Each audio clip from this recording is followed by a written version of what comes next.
Okay, so welcome back to my channel. I am Jason, if you didn't already know, and this is from Sinn's Perspective Reviews. Of course, you already knew that because you clicked on the video. So this is going to be the recap of Shrill Season 1, Episode 6. This is actually the Season 1 finale, Troll.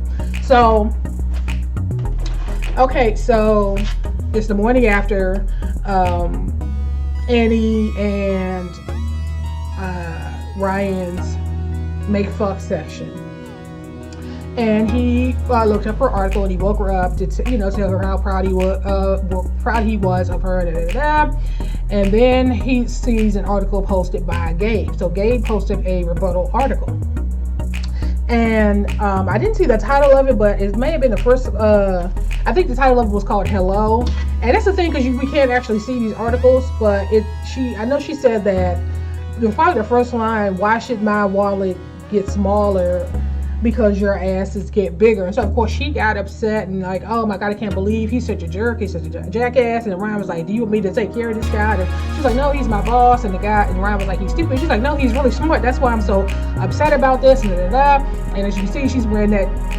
interesting looking dress skirt. That I am far from being a fashionista, but that dress looked like all she needed is a cap, a hat, and something to say, welcome to whatever restaurant may help you. That dress was not flattering on her at all. But so she's heading to get herself together for work, and Fran is on the couch eating cereal. So she was like, oh, I guess that was Ryan's guttural noises I heard. And she was like, I really don't have time for this, I'm looking for my keys to Annie. She was like, she's like, well, you already know I don't like the guy. And she was like, I don't understand why you have such an issue with him. I mean, you basically, she called her the female Ryan. She was like, I can't believe you said that. I can't believe you say that shit to me. She was like, well, basically you break up with break women's hearts. You break up with them for stupid reasons. The last person you broke up with because they listen to audio books, and was like, audio, you can't listen to audio books and consider that breathing, and She's like, I really don't have time for this, and now that we're together, I really don't want to hear you talk about it. So at this point, Ryan comes downstairs, and she's like, I can't find my keys. She was like, oh, I can give you a ride. So and he was like, oh, you gonna give her a ride on your handlebars? So how you gonna do it? He was like, no. And he said this shit was so, like, he was like taking a dig at Fran, like, no, I have my mom's car. So she's like, oh, okay, you saw her face. I'm like, oh yeah, I guess he told me, okay, your mom's car. So they head out, and and so while they're driving, she was like, so are you going to work after you drop me off? He was like, nah, I think I'm just going to go home and go to sleep. So, okay.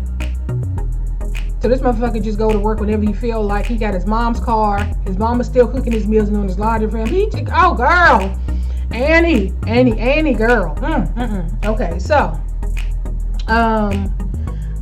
So they get to work, and she's sitting at her desk, and then she goes over to talk to, I think his name is Amadi, and she was like, oh my god, can you believe this article that Gabe wrote, and so of course he's like kind of like ignoring her, and she's like, well, what's the problem? Like, she doesn't get that she stood him up, and he was like, the miniature horse competition. She was like, oh god, I'm so sorry, and she was like, that's not me, I'm sorry, Ryan came over, and then it was a whole thing, and I got into a fight. She put that whole sob story about her. And so so while they were talking, Maureen, this is the IT person, I think that's her name is Maureen, she walks by and she says, it's happening. She was like, it's happening. And they were like, okay, but that was creepy. So she follows Maureen, and Maureen is like, okay, I'm sure I have to decipher which comments are his. And she was like, well, so Maureen starts reading off some of the article, some of the comments, like this person says oink oink something, and oh, you fat bitch. Then she was like, okay, you don't really have to read out the comments. His name is Mr. Awesome, or The Awesome, or something like that. So now that she knows what she's looking for, she's now going on to work through that to find out who this person is. So she walks over. So Annie confronts Gabe, and she was like, I can't believe that you would post something like that. He was like, it was a rebuttal to your article. and I can't believe you feel that way. I mean, you're gay, so I can't believe that you can't be more understanding. He was like, I didn't choose to be gay. I was born this way. You have a choice, and I can't believe that you said that you're so full of shit and da da da da. And I used to think that I used to idolize you, but you're a small-minded idiot. Da da da da. And he was basically like, you know what? You need to just walk away before we say something that you regret. Well, what am I going to regret? Like, am I going to regret that I have the highest ranking articles on your website and da da da da? So she was really giving it to him, right? And then she was like, well, you don't have to worry about that. I quit. And so he was like, okay, Annie, I'm going to give you a chance to take that back. She was like, no, I quit. So as she was walking off, Amadi is sitting there. She was like, I need you to walk out with me. I need you to help me find this troll. And so he goes out. He leaves to help her find the troll. And so as they were out, Maureen texted them about it. It's coming from this particular cafe. And so Amadi was like, okay, those fried Snickers that he had at that horse show or whatever is starting to, starting to reappear. So they stop at her parents' house so that he could use the bathroom. So her mom is laid out on the floor. You see, she's kind of like contemplating, looking at her life and the whole thing. So she introduces him to Amadi. Amadi goes to the bathroom and she kind of like asks him, like, are you okay? And they talk, and she apologized for not talking to her and putting, their information in the article. And she was like, I know your dad, he went to his group session, went to something. And she said, it's usually cold in there. And I told him you should probably take a sweater or something. So he went into the room to get the sweater. And then next you know, he was sitting on the bed. It was like, that took a lot out of him. She's like, I always feel like I need to keep things organized and I need to fix everything. And I'm starting to realize that I can't fix everything. And so, she's kind of more concerned about her mom. Like, okay, so, are you okay? Do you need me to stay? She was like, no, I'm fine. And, they head out to find this troll. So they make it to this cafe. And they're standing there basically profiling people. And, just basically based on how people look, that could be the person, So they see this guy with this mustache. He just at his laptop, and they're kind of staring at him. And then when he turns to stare at them, they kind of turn away, like they're trying to act casual, but you're not really acting casual, but whatever. So Amadi gets a phone call, so he steps out. And so she decides that she's going to go over and try to sneak over to see what he's working on his laptop. So he closed his laptop, and he's like, what are you going to? She said, so what the fuck is up, man? He was like, huh? He said, oh, so I'm a fat bitch and da. He was like, I have no idea what you're talking about. I thought that you can't, you were the woman that worked at my daughter's school. I just dropped her off, and when you walked in, I just thought you looked familiar. She was like, oh, so you have no idea what I'm talking about, do you? He's like, no. So of course she's like, I am so sorry. So she runs out all embarrassed. At this point, Amadi is just wrapping up his call, and we don't know what the issue is, but it's an issue. I don't know if it was with his wife or with his kids. So he's like, we're gonna have to pick this up tomorrow. I have to go. And he said, well, we can't leave now. We got to. He's like, did you not hear me? I told you I have to go. So well, you can't abandon me. He was like, he didn't say this, but he was trying to. He just probably like, bitch. He was like, I'm not abandoning you. I have a wife. I have children. I have other shit to do than to be running around town with you. Okay, you're acting really selfish now. He said, well, I'm just, I'm not trying to be, and it's just that this is so important. He's like, you're still talking about yourself, like she's become this self-involved, person. And so he ends up leaving, and so she, so we see Fran and. I still don't know this woman's name. They're through the pool party, so they're kind of like lounging around and listening to. I don't know if they was listening to Ryan's podcast, and they was up there cracking up like, this person is just an idiot, is a moron. So, excuse me. And she gets a call from Annie, and she didn't answer it. She just canceled it. And so she kind of thought about it. She was like, do you feel like I treat you well, I take care of you? And so of course the woman was like, of course I do. And so they started, ooh, excuse me. They started, I guess, making fuck themselves on the couch. Ooh, girl, that couch has seen a lot of work. They just be busy on that couch, honey. And so Annie ends up calling Ryan. And he's like, well, my mom got the car, and she had to run some errands, but once she goes to bed, I can pick you up. Now this could be hours and late. She was like, well, I could probably borrow my friend's mom's car, or I can pick you up on my bike. And she was like, you know what, never mind. He was like, so are you okay, or what's up? He's like, so maybe we can fuck later. That usually makes me feel better. She was like, that's not where my head is right now, so I'm just gonna hang up. So she hung up.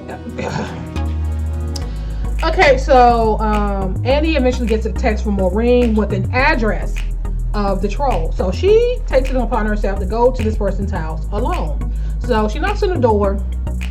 The guy could see her through one of the glass panes just right next to the door. He opens the door like, what are you doing here? She was like, oh, so you're the awesome, huh? First he denied it, and then she's like, you are, aren't you? So what did I ever do to you that you would feel like that you should be able to post these nasty things about me, about fuck me and how I'm a whore and I'm a fat pig, and then you making comments about my family, and you know what, you're just a piece of shit, and you don't care who you hurt, and fuck you, and you fuck everything about you, and da da da da. And so he says, and then she turns like, what did I ever do to you? And so he says, I used to be a heavy kid, and I don't know, it's just some of the shit that you post, that feminist shit and stuff, and I feel like it, I just get upset about it, and partly it's because I hate myself, and you don't, like the way you write so confident, and I'm just not that person. And so he was like, I read all your stuff, and I do like your writing. And he was like, I bet you say that to all the girls you troll. And so he was like, no, I don't troll any other girls, I only troll you. And so he was like, do you want to come in for a drink?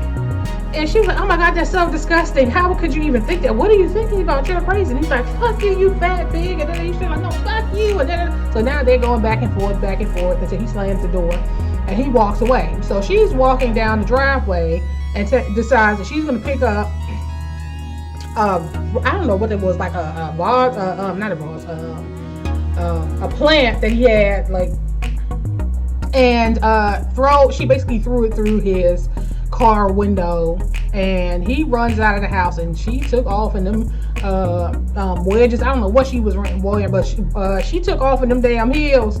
And he's like, you better run, you fat bitch. So she feels all vindicated about herself. I'm like, girl, you just vandalized somebody's property. Your ass is about to end up in jail. Okay, so that's how this episode ended, with her running away after vandalizing that man's car. Okay, so what I can say is that I did like the show. I can see how I mean, you do see both sides, but you also see like this self-absorbed, and she turns into this selfish person who, like a lot of people, unfortunately, when you get into these movements, they're very one-sided. It's like you're allowed to have an opinion, but nobody else is allowed to have an opinion about your opinion. And so that is where a lot of these issues and this conflict comes from. So yeah, you posted an article and Gabe posted a rebuttal about his opinion of what you posted. I mean, you're both writers and that's what you do. But the fact that he wrote something that you didn't like, then all of a sudden you want to call him, he's unintelligent, he's small-minded, and then you quit your job. So Annie, while I can say there are aspects in the show that you can look at. Obviously, when I compare it to Insatiable, obviously there are more things in the show that you can relate to in your everyday life. You do kind of see where there's this, there is a level of selfishness and self-importance that people can have. And like I said, I feel this way, and if you feel differently than I feel, then you're wrong. And that's just not how things work. Like, you have an opinion, I have an opinion, we all have opinions. And so I just I feel like there were a lot of things that she did wrong in the show. I'm not saying that everybody was right, but how she went about things in some ways were, I would say, antagonistic, and it was just she was just disrespectful, and the way that she handled things could have been better. But of course, we can all think back on situations we've been in And if we really think on how we acted in that situation, and we could probably say, okay, well, maybe if I've handled the situation this way instead of that way, then the outcome would have been more favorable. But I mean, all in all, the second season is up, and I am going to watch the second season. But yeah, all in all, I do, because you know it's a hot topic, especially on YouTube. There are a lot of content creators who are talking about the obesity and the acceptance of I don't want to say fat culture, but unhealthy lifestyles. And so there's this conflict between both sides, and what you typically see is, yes, the people who are on the health conscious, you know, you should do better side, yes, they can be insensitive and they can be antagonistic, but at the same time, you have the individuals who are on the other side of the table, who it almost seems like they don't feel like they're wrong at all. Like it's a lot. So if you are an avid YouTube watcher, if you then obviously hopefully you understand where I'm coming from. But like I said, you can find arguments on both sides that you agree with, and obviously you find arguments on both sides that you disagree with. But the whole point is, everybody's allowed to have an opinion about whatever they want. Yes, you can express that opinion, but yes, you can express that opinion in a more palatable way. So yeah, so I'm going to end this here. Please comment, rate, and subscribe. If you, like I said again in the previous videos, if you know of any shows that I can check out that you think I might like, leave that in the comment section, and I'm going to end this here.